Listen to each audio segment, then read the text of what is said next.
Social prescribing is about community, it's about connectedness and belonging. We know that about 30% of people who go to a GP don't go for a clinical, medical reason, but for a social one.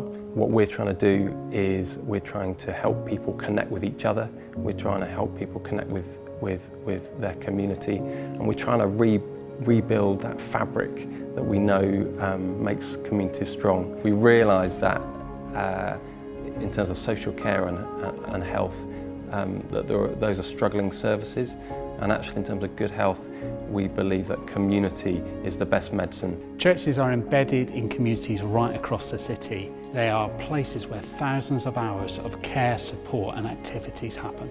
From young to old, churches provide hubs in communities for spiritual, mental and physical well-being.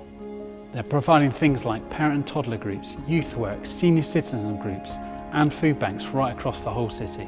Churches have been doing social prescribing informally for ages, and just play a fantastic role in our communities.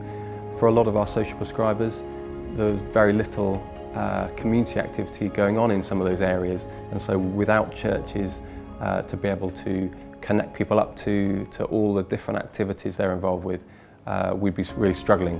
So in a sense, our encouragement is for churches to carry on doing what they're already doing, to provide those welcoming, inclusive spaces where people can connect and find places of belonging. People go to the GP and they get that chance with the doctor to talk about what's going on medically.